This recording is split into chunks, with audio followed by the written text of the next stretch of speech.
Olá a todos, estamos aqui mais uma vez para estudarmos um pouco mais a Palavra de Deus, aprendermos um pouco mais, sabemos a dificuldade do momento, mas estamos felizes porque temos esse canal, temos essa oportunidade, temos essa forma de nos alimentarmos através da Palavra.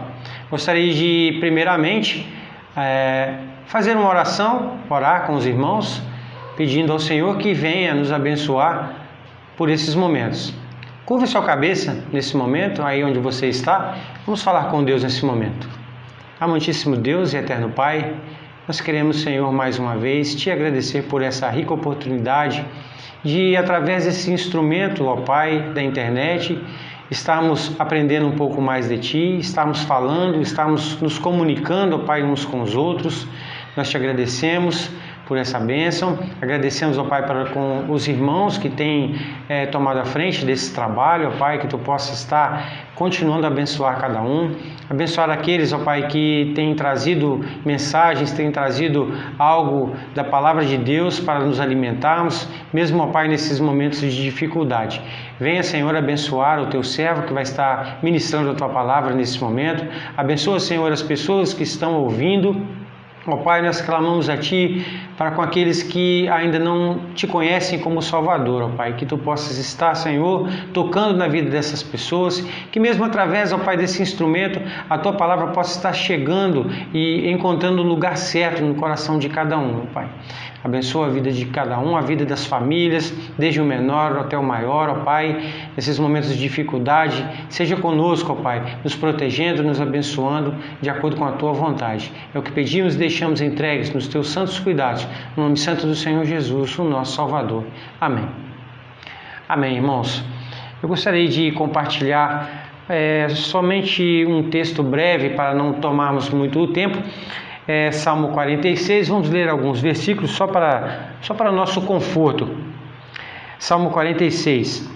Deus é o nosso refúgio e fortaleza, socorro bem presente nas tribulações. Portanto, não temeremos ainda que a terra se transtorne e os montes se abalem no seio dos mares. Ainda que as águas tumultuem e se espumejem, na sua fúria os montes se estremeçam. Há um rio cujas correntes alegram a cidade de Deus, o santuário das moradas do Altíssimo. Deus está no meio dela, jamais será abalada. Deus a ajudará desde antemanhã. Brama nações, reinos se abalam. Ele faz ouvir a sua voz e a terra se dissolve. O Senhor dos exércitos está conosco. Somente até aqui, irmãos. Frisa isso na sua mente, no seu coração. O Senhor dos exércitos está conosco. Nós temos passado dias difíceis, dias diferentes. Hoje eu comentava com uma pessoa, colega de serviço, que nós não sabemos o que será de nós no futuro. Não sabemos se isso tudo vai passar, não sabemos se daqui para frente nós vamos comentar: antigamente era assim, antigamente a gente podia ir numa festa, antigamente a gente podia se abraçar, antigamente você podia apertar as mãos das pessoas. Nós não sabemos o que será de nós no futuro, mas o Senhor sabe. E o que nós temos de mais importante é que o Senhor dos exércitos está conosco. Aconteça o que acontecer, nós devemos descansar e desfrutar da vontade de Deus, desfrutar da paz de estar ao lado do Senhor dos exércitos. Amém? Que essa palavra possa encontrar o lugar certo no seu coração. Agora nós vamos estar passando a palavra para o irmão que vai trazer algo vindo da palavra de Deus, que você possa aproveitar aquilo que o Senhor tem para o seu coração nessa manhã. Amém?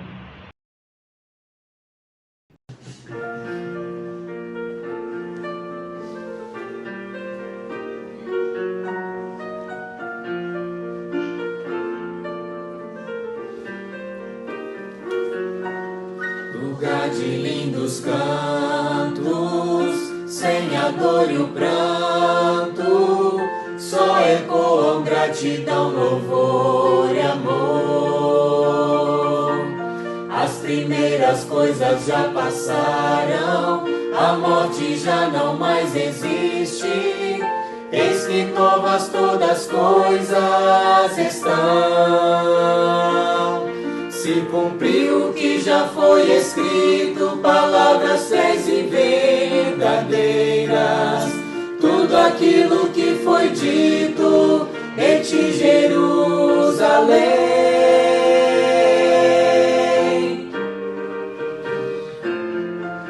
Jerusalém, anseio estar em ti. Entrar por tuas portas, ver a glória que tu tens. Jerusalém, morada santa dos fiéis. Em teus limites tenho paz sem fim. Jerusalém, morada do Senhor. O Senhor, habitas em teu centro, trono do glorioso Deus. Em teus domínios quero para sempre estar. E eternamente tu serás meu lar.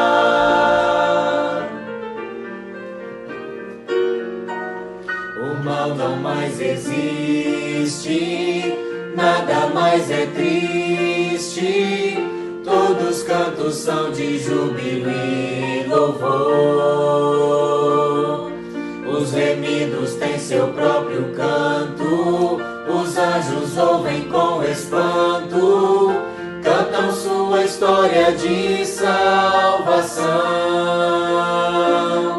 O conflito já foi encerrado, o universo inteiro então exclama: justos são os teus caminhos, Senhor e Redentor.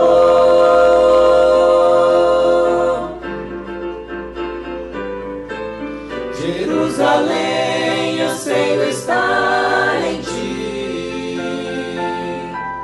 Entrar por tuas portas, ver a glória que tu tens. Jerusalém, morada santa dos fiéis. Em teus limites tenho paz sem fim. Jerusalém, morada do Senhor. O Senhor, habitas em teu centro, trono do glorioso Deus. Em teus domínios quero para sempre estar. Eternamente tu serás meu lar. Em teus domínios quero para sempre estar. Eternamente tu serás meu lar. Jerusalém,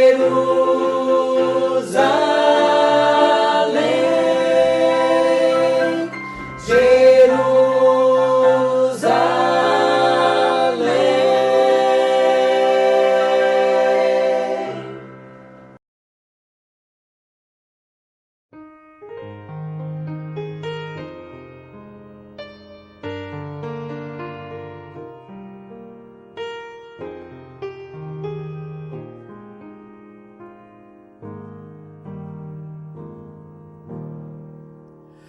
Remido,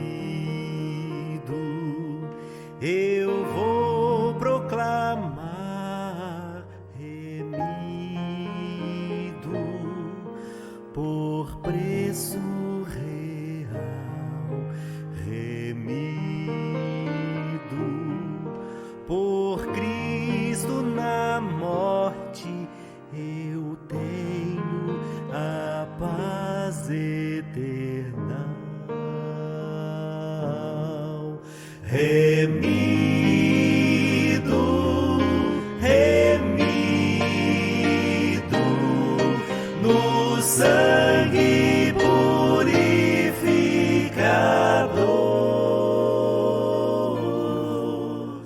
Remido, remido em Cristo, fui salvo por seu grande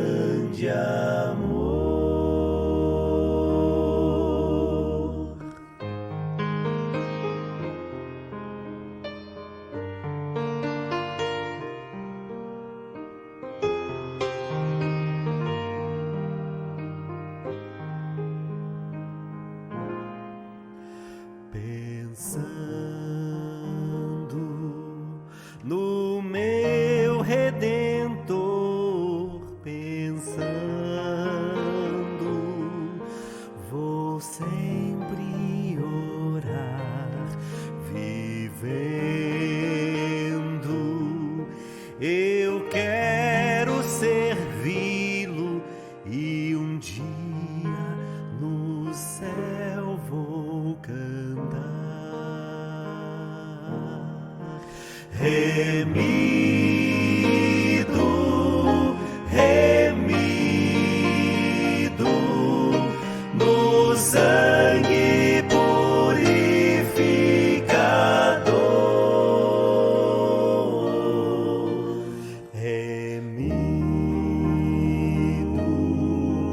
Remido em Cristo, fui salvo por seu grande amor.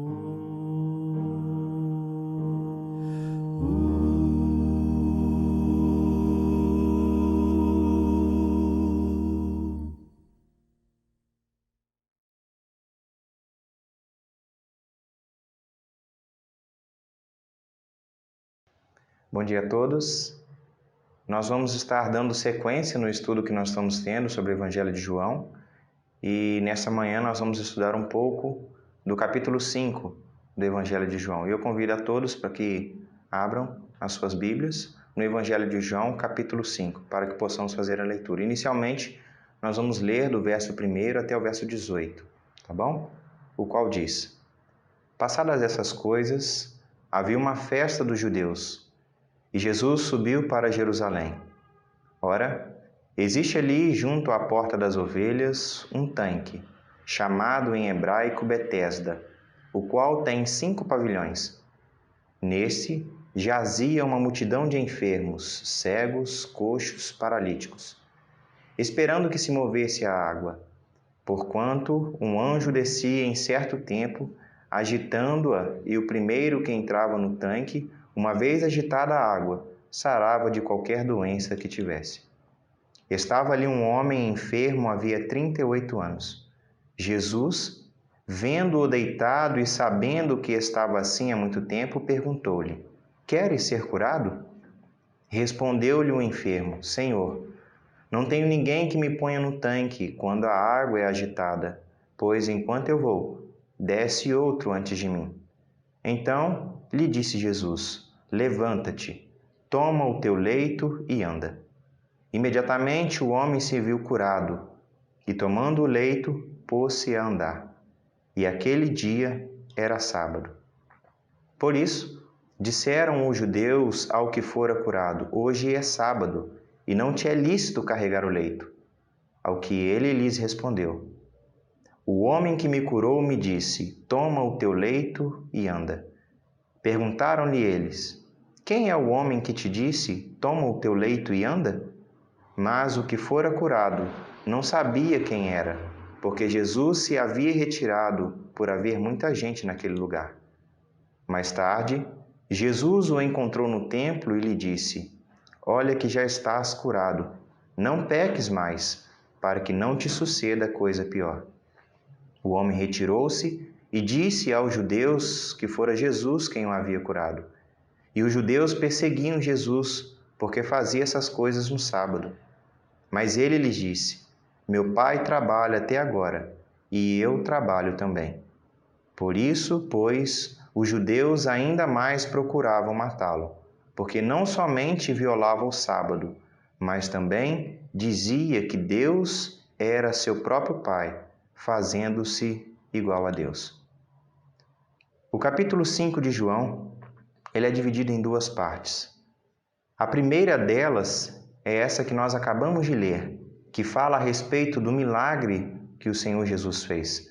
Na segunda parte, o Senhor Jesus explica a sua missão. E eu gosto de pensar no quanto nosso Senhor Jesus não perdia tempo. Ele sempre estava focado na missão que o Pai lhe entregou. O texto começa dizendo que havia uma festa dos judeus. A festa entre os judeus provavelmente não era a Páscoa, a qual João quase sempre se refere pelo nome. E isso nós podemos comprovar em João capítulo 2, o verso 13, também no capítulo 6, o verso 4, e também no capítulo 11, o verso 55, onde ele deixa claro a festa da Páscoa. Essa festa, que consta, conforme o início do capítulo 5 de João, deve tratar-se do Purim, que não havia sido instituída por Deus, mas era uma festa criada pelos judeus para celebrar o livramento dos israelitas e da rainha Esther. Era uma festa instituída pelos judeus. Essa festa era em Jerusalém. E chegando em Jerusalém, a caminho do templo, havia um local chamado a Porta das Ovelhas no muro de Jerusalém. Ficava próximo ao templo. Era o local onde as ovelhas passavam para o sacrifício. O tanque de Betesda era uma piscina dupla, cercada por uma galeria de 4 colunas, construídas por Herodes, e por uma quinta galeria que dividia as piscinas do norte e do sul. Os 5 alpendres, que significa pequenos telhados salientes acima de uma porta ou janela para abrigar o sol e a chuva, ficavam entre essas 2 galerias de colunas, sendo 2 em cada lado e uma no meio. Perto da piscina ficava uma multidão de pessoas enfermas, esperando o movimento das águas. Todos os manuscritos antigos foram copiados, sem a última parte do versículo 3 e todo o versículo 4. Esperando o movimento das águas, porquanto o anjo descia em certo tempo ao tanque e agitava as águas. E o primeiro que ali descia, depois do movimento da água, sarava de qualquer enfermidade que tivesse. Por essa razão, existem colchetes no verso 4. Estudiosos afirmam que na tradução original das Escrituras não consta esse trecho, porém, pelo contexto, se deduziu tal fato. No verso 5, diz a respeito de um homem que há 38 anos sofria com uma enfermidade. Não se sabe qual a natureza exata da enfermidade desse homem, mas percebe-se que afetava a sua capacidade de andar, e isso nós podemos observar no verso 7. Jesus, vendo a situação daquele homem, lhe perguntou: "Queres ser curado?" Por que Jesus perguntou a um homem enfermo se este queria ser curado? Alguns acusam o paralítico de ter perdido a esperança. Entretanto, ele estava à beira da piscina, tentando ser o primeiro a entrar quando a água fosse agitada. "Enquanto eu vou, desce outro antes de mim." O homem expressa isso conforme o relato no verso 7. Jesus fez uma pergunta para ver se o homem queria mesmo ser curado e para que, se ele voltasse para o único capaz de realizar tal milagre. Jesus então dá àquele homem uma ordem: "Levanta-te, toma o teu leito e anda." João fala desse milagre porque é um testemunho da divindade de Jesus. Jesus mesmo disse a João Batista que o fato dos coxos andarem era uma prova de que ele era o Messias. E nós podemos confirmar isso em Mateus capítulo 11, versos de 1 a 5. Pois o profeta Isaías havia profetizado isso há muito tempo. "Os coxos saltarão como cervos." Isaías 35, versos de 1 a 6. Carregar uma cama no sábado era considerado uma violação à lei de Moisés, conforme diz no verso 10. Os judeus aqui provavelmente eram os líderes de Israel, membros do conselho. A lei de Moisés ensinava que o sábado tinha que ser diferente dos outros dias. Nele, nem pessoas nem animais podiam trabalhar. O profeta Jeremias proibiu que se carregassem cargas ou que se trabalhasse no sábado.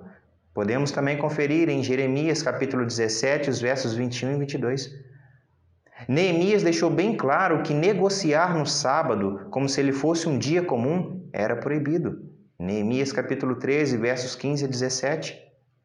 Com o passar dos anos, os líderes judeus reuniram milhares de regras e decretos concernentes ao sábado.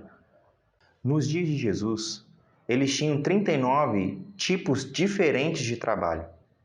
Uma dessas categorias de trabalho incluía carregar alguma coisa, nem que fosse uma agulha no bolso.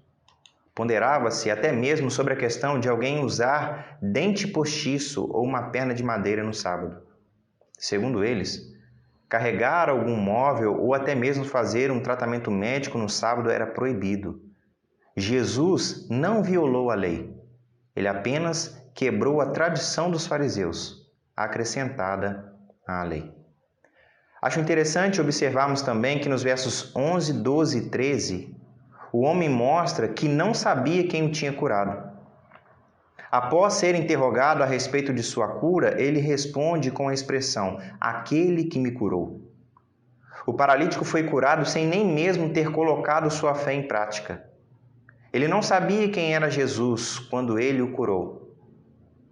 E nem se mostrou grato a ele depois da cura.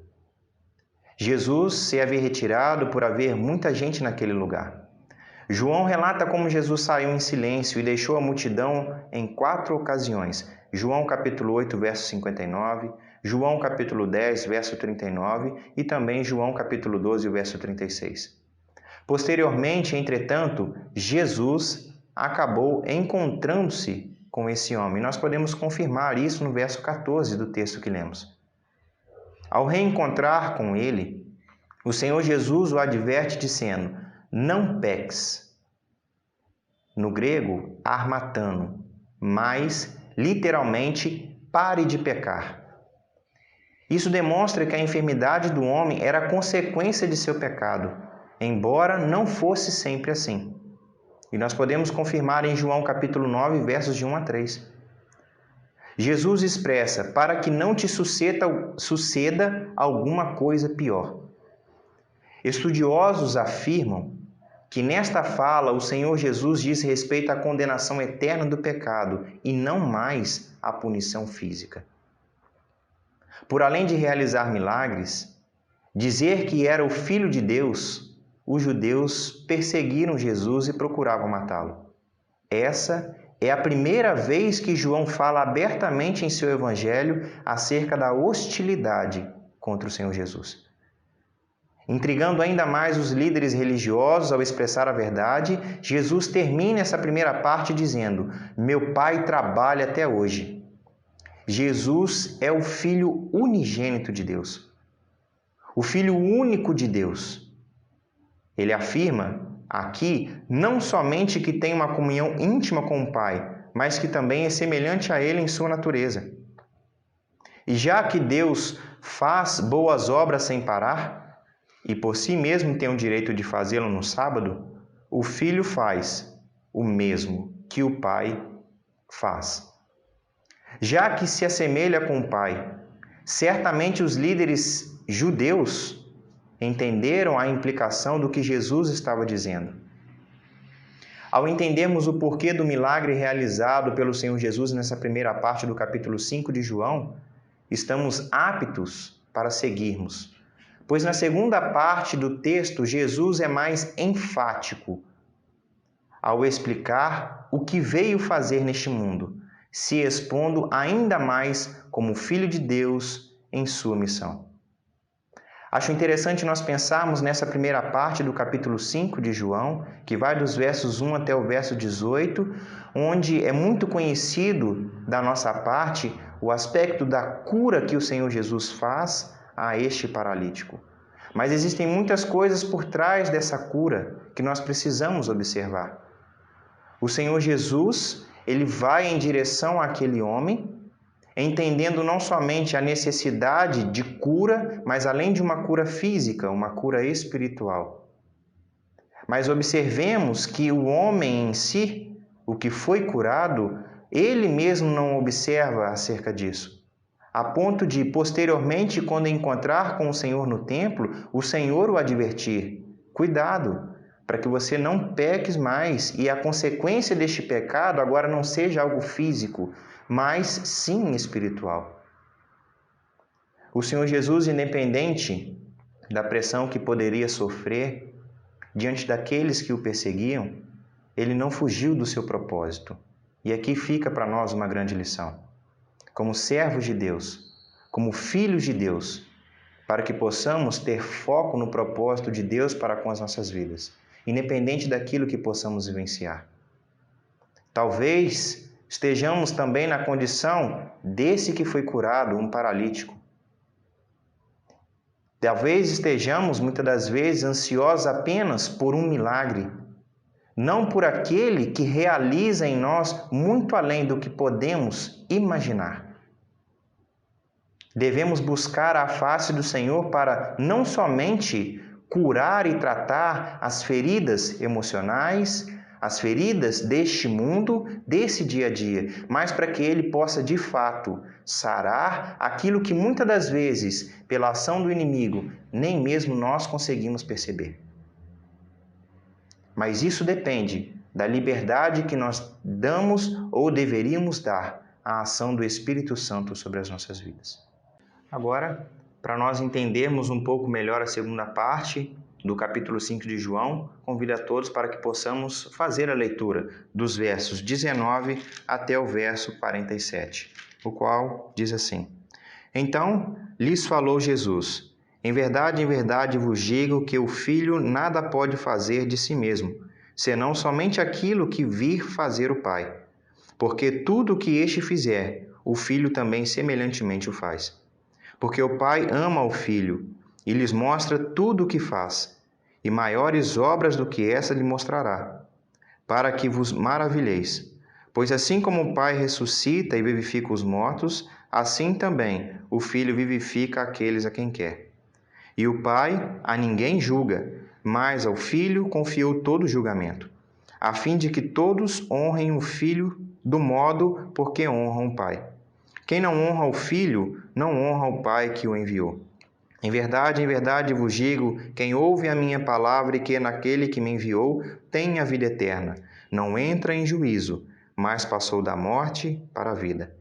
Em verdade vos digo que vem a hora e já chegou, em que os mortos ouvirão a voz do Filho de Deus, e os que ouvirem viverão. Porque assim como o Pai tem vida em si mesmo, também concedeu ao Filho ter vida em si mesmo. E lhe deu autoridade para julgar, porque é o Filho do homem. Não vos maravilheis disso, porque vem a hora em que todos os que se acham nos túmulos ouvirão a sua voz e sairão. Os que tiverem feito o bem, para a ressurreição de vida, e os que tiverem praticado o mal, para a ressurreição do juízo. Eu nada posso fazer de mim mesmo, na forma, porque ouço, julgo. O meu juízo é justo, porque não procuro a minha própria vontade, e sim a daquele que me enviou. Se eu testifico a respeito de mim mesmo, o meu testemunho não é verdadeiro. Outro é o que testifica a meu respeito, e sei que é verdadeiro o testemunho que ele dá de mim. Mandastes mensageiros a João, e ele deu testemunho da verdade. Eu, porém, não aceito humano testemunho. Digo-vos, entretanto, essas coisas para que sejais salvos. Ele era a lâmpada que ardia e alumiava, e vós quisestes, por algum tempo, alegrai-vos com a sua voz, com a sua luz. Mas eu tenho maior testemunho do que o de João, porque as obras que o Pai me confiou para que eu as realizasse, essas que eu faço testemunho a meu respeito do que o Pai me enviou. O Pai que me enviou, esse mesmo, é que tem dado testemunho de mim. Jamais tendes ouvido a sua voz, nem visto a sua forma. Também não tendes a sua palavra permanente em vós, porque não credes naquele que ele enviou. Examinai as Escrituras, porque julgais ter nelas a vida eterna, e são elas mesmas que testificam de mim. Contudo, não quereis vir a mim para terdes vida. Eu não aceito glória que vem dos homens. Sei, entretanto, que não tendes em vós o amor de Deus. Eu vim em nome do meu Pai, e não me recebeis. Se outro vier em seu próprio nome, certamente o recebereis. Como podeis crer? Vós, os que aceitais glória uns dos outros, e contudo não procurais a glória que vem do Deus único? Não penseis que eu vos acusarei perante o Pai. Quem vos acusa é Moisés, em quem tendes firmado a vossa confiança. Porque se de fato cresceis em Moisés, também creríeis em mim, porquanto ele escreveu a meu respeito.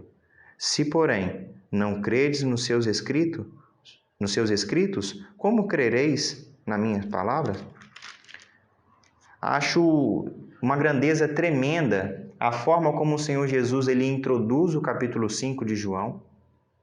Ele introduz o seu ministério por meio de milagres, e nós podemos comprovar isso nos capítulos anteriores também.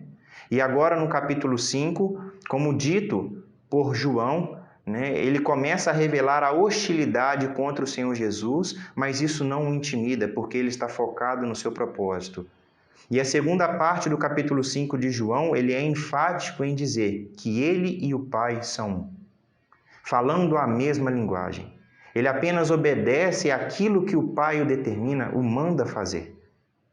Enquanto aqueles judeus, que tudo indica ser os líderes religiosos, o questionavam, até mesmo arraigados na lei de Moisés, tentavam impedir que o Senhor Jesus, o Filho de Deus, cumprisse com o seu propósito, ele enfatizava do real propósito que Deus havia dado a ele para que ele pudesse vir aqui a este mundo, apresentando àqueles que estavam presos à religiosidade que eles precisavam mudar e que a conduta deles estavam levando outras pessoas a caminharem para o inferno, impedindo muitas das vezes de conhecerem a verdade ou até mesmo de reconhecer o próprio Senhor Jesus como Cristo, como o enviado de Deus para cumprir com o seu propósito aqui neste baixo mundo.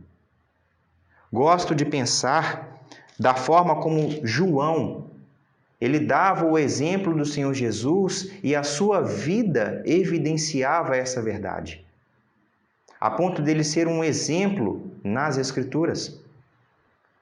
Ele ser aquilo que aqueles judeus, aqueles líderes gostavam de ver, um homem que cumpria os ensinos, que fazia a diferença. E o Senhor Jesus vem para dizer que, além do testemunho que eles confiavam que era o testemunho do Senhor Jesus, o próprio Cristo estava ali para fazer valer o que João já havia dito anteriormente. Como esses eram tão arraigados na lei de Moisés, o próprio Senhor Jesus diz a eles: o que a lei fala, fala a meu respeito, mas vocês, presos à religiosidade, não conseguem perceber isso.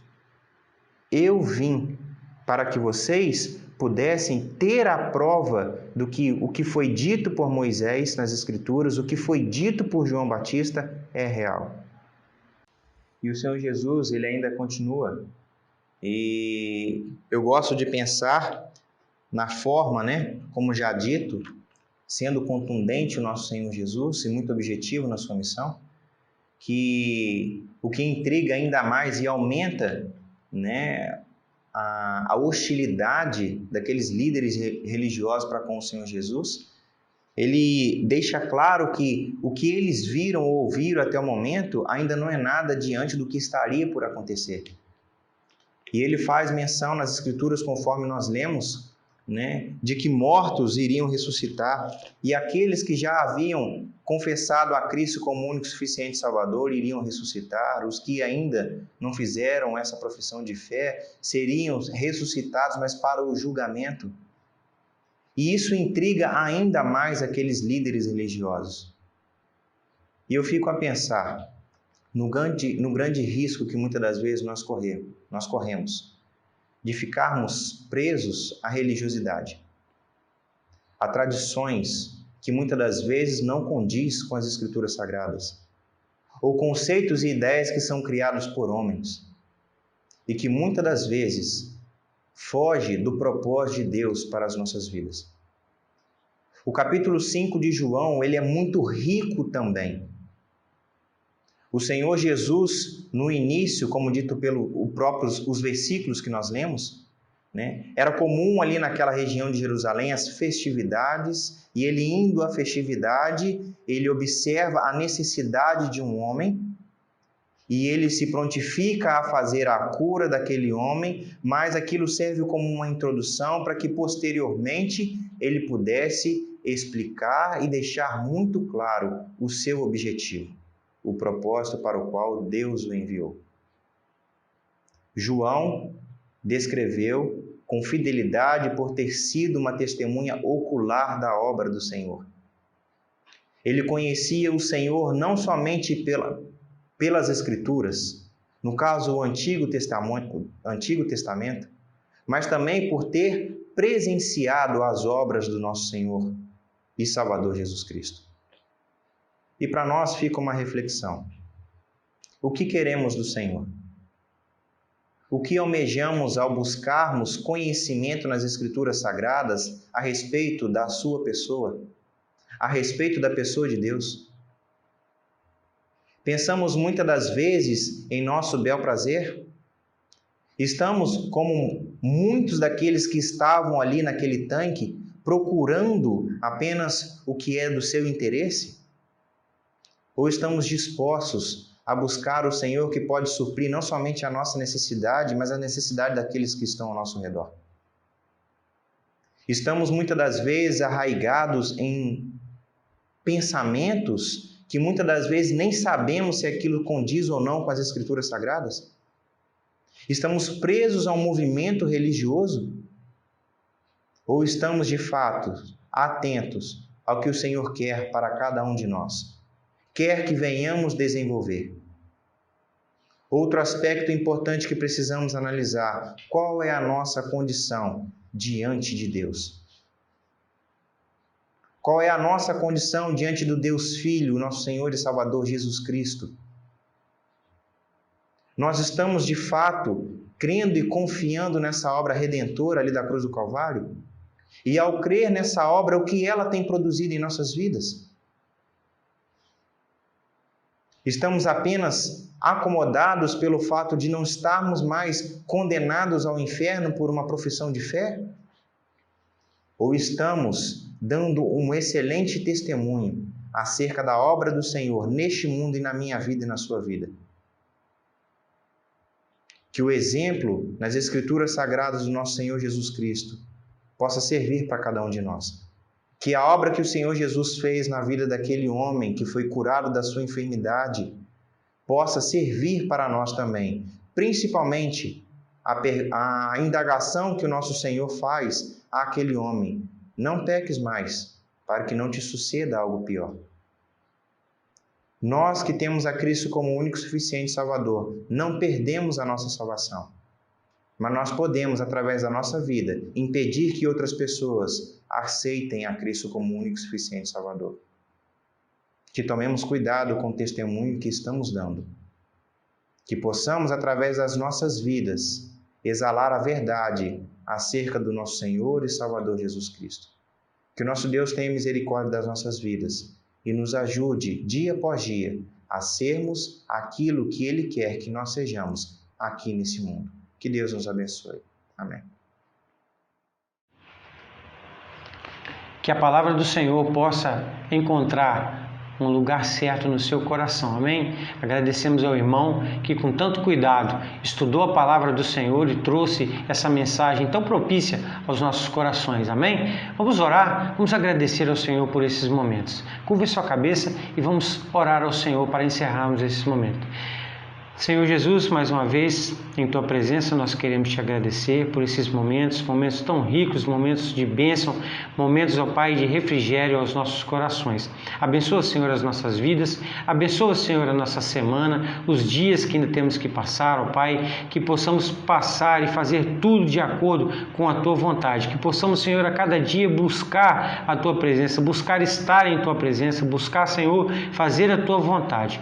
Abençoa o Teu servo, ó Pai, que com tanto cuidado tem estudado a Tua palavra, que ele possa, ó Pai, ser ricamente abençoado. Abençoa as pessoas, ó Pai, que ouviram, e se porventura, Senhor, existe alguém que ouviu essa palavra, mas ainda não tem a oportunidade de Te chamar de Pai, ainda não tem a oportunidade de Te chamar de Senhor, ainda não sentiu o desejo, ó Pai, de Te seguir, que o Espírito Santo de Deus, nesse momento, ó Pai, possa estar fazendo uma obra nessa vida, e que venha, Senhor, a entregar a sua vida a Ti, ó Pai, e Te chamar de Pai, Te chamar de Salvador. É o que pedimos e clamamos em nome do Senhor Jesus Cristo. Amém e amém. Amém, irmãos? Mais uma vez, em nome da igreja, nós queremos agradecer a sua participação e sua atenção. Domingo que vem tem mais. Amém?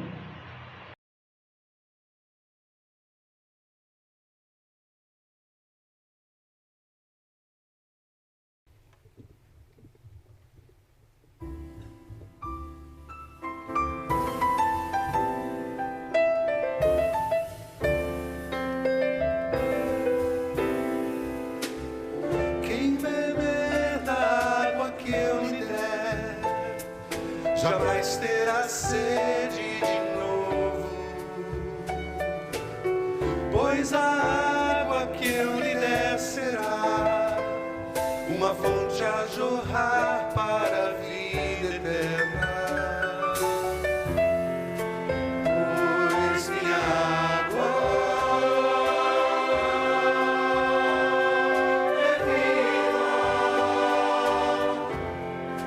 pois minha água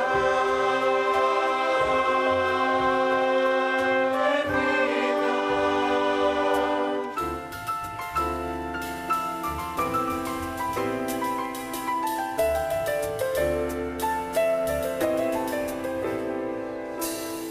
Quem vier a Deus e o adorar, terá de fazê-lo em verdade. Muitas coisas deixará para